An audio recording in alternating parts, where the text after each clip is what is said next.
Mesdames et messieurs, en 2007, Paris déroulait le tapis rouge à l'un des plus contrôles, les silences de Sarkozy, une histoire de rancune, de pouvoir et de non-pardon vers ses dirigeants du monde arabe. Mohammar Kadhafi, dictateur libyen, était accueilli comme un hôte de marque par la République française. Tente bédouine dans les jardins de l'hôtel Marigny, contrat juteux signé sous les flashs, sourires échangés devant les caméras. Nicolas Sarkozy, alors président de la République, jouait les grands diplomates. 4 ans plus tard, ce même homme donnait son feu vert à l'intervention militaire en Libye, une opération qui précipiterait la chute sanglante de Kadhafi. Traîné, lynché, filmé en direct par ses propres bourreaux. Une volte-face brutale, presque cinématographique. Une alliance transformée en trahison. Une amitié officielle qui se terminait dans le chaos et le sang. Mais cette rupture n'est que la pointe émergée d'un iceberg bien plus sombre. Derrière le président hyperactif, le ministre intransigeant, l'homme politique omniprésent, se cache un être profondément rancunier. À 70 ans, Nicolas Sarkozy, figure clivante, aimée ou détestée, jamais indifférente, semble avoir gravé dans le marbre les noms de ceux qui l'ont trahi,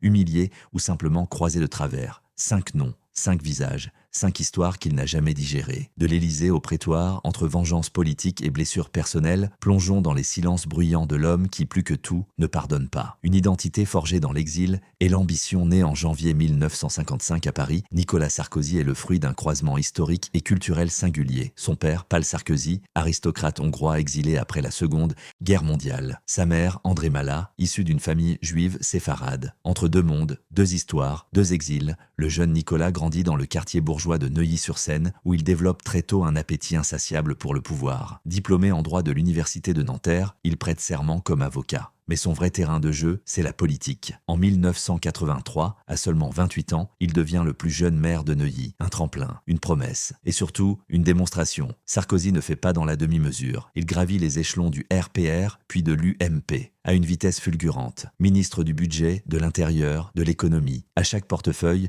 il impose son style, direct, brutal, médiatique. Il forge une image d'homme fort, intransigeant sur la sécurité, omniprésent dans les médias, parlant comme dans la rue, frappant vite, ne s'excusant jamais. Il devient la coqueluche de la droite et la bête noire de la gauche. Mais même au sein de son propre camp, on le craint. Trop ambitieux, trop pressé. Trop Sarkozy. 2007, l'apogée et le début de la chute. Élu président en 2007 face à Ségolène Royal, il entre à l'Élysée avec fracas. Fini le président distant, solennel, réservé. Sarkozy incarne le président bling-bling, montre de luxe, vacances privées, vie sentimentale médiatisée, Carla Bruni en première ligne. Il bouscule les codes, fascine autant qu'il agace. Sur la scène internationale, il brille. Il joue un rôle clé lors de la crise financière de 2008, réforme les retraites, envoie des troupes en Afghanistan et en Libye. Mais derrière cette hyperactivité, les critiques s'accumulent. Autoritarisme, impulsivité, proximité trouble avec les milieux d'affaires. L'homme qui voulait rassembler devient de plus en plus clivant. Ses adversaires le décrivent comme manipulateur, colérique,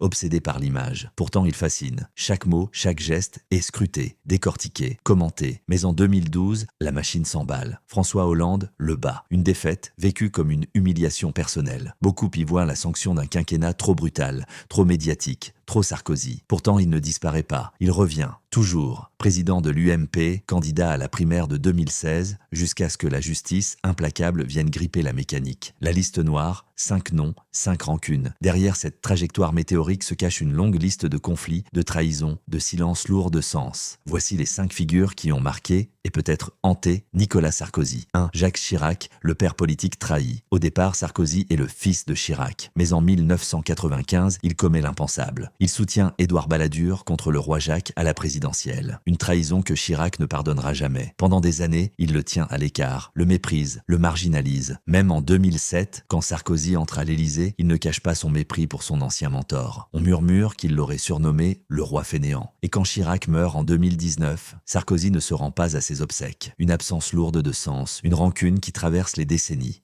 2. Dominique de Villepin, l'aristocrate high élégant, cultivé, issu de la haute administration. Villepin incarne tout ce que Sarkozy déteste, l'élitisme, la distance, la prétention. Leur rivalité explose avec l'affaire Clearstream, où Villepin est accusé d'avoir utilisé une liste truquée pour salir Sarkozy. Le procès révèle des manœuvres politiques d'une rare violence. Même acquitté, Villepin reste, aux yeux de Sarkozy, un traître. « Je veux que ceux qui ont sali mon nom paient », aurait-il lancé. La haine est réciproque. Des années plus tard, Villepin lâche, cinglant: « Je n'ai jamais eu besoin d'un appareil pour exister. » Sarkozy, En privé, le surnomme encore l'aristocrate de pacotille. Troisième, Marine Le Pen, l'ennemi nécessaire. Au début des années 2010, Sarkozy durcit son discours sur l'immigration, espérant capter l'électorat frontiste. Mais Marine Le Pen l'accuse publiquement de voler ses idées. Il réplique en qualifiant le FN de danger pour la République. Une guerre de mots qui devient une guerre d'images. Aujourd'hui encore, aucun des deux ne pardonne. Chacun nourrit sa popularité sur l'antagonisme de l'autre, une rivalité toxique, mais électoralement rentable. Quatrième, Mohammar Kadhafi, l'allié sacrifié, leur relation reste l'une des plus mystérieuses et les plus sombres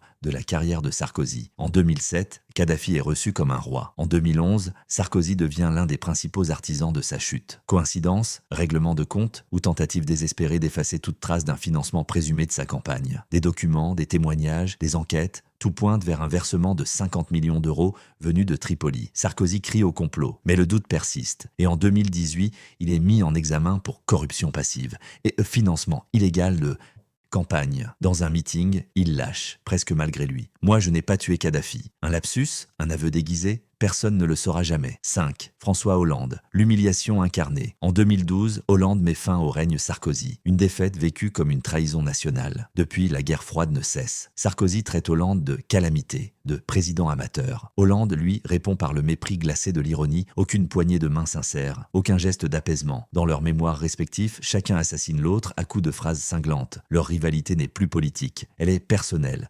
Intime, viscérale, la chute. Quand la justice frappe à la porte, après 2012, Sarkozy tente un retour. Il prend la tête de l'UMP, rebaptisé les Républicains. Mais les affaires s'accumulent. L'affaire Big Malion éclate, fausses factures, dépassement de campagne, soupçons de triche. Puis viennent les écoutes téléphoniques, les conversations avec un juge corrompu, les aveux enregistrés à son insu. En mars 2021, le couperet tombe. 1 an de prison ferme avec bracelet électronique pour corruption et trafic d'influence. Une première dans l'histoire de la Ve République. Un ancien président condamné à une peine effective. L'humiliation est totale. Pourtant, il ne fléchit pas. Devant les caméras, il serre les dents. « Je suis innocent. Je me battrai jusqu'au bout. » Même dans la défaite, il reste le combattant, l'homme derrière le masque. Aujourd'hui, Nicolas Sarkozy n'occupe plus aucune fonction, mais son nom résonne encore. Dans les couloirs du pouvoir, sur les plateaux télé, dans les conversations de café. Il est devenu un fantôme vivant, présent, mais absent, puissant mais fragilisé. Car derrière l'homme d'État, il y a un fils, un mari, un ami, ou ce qu'il en reste. Un homme qui, un jour de mars 2021,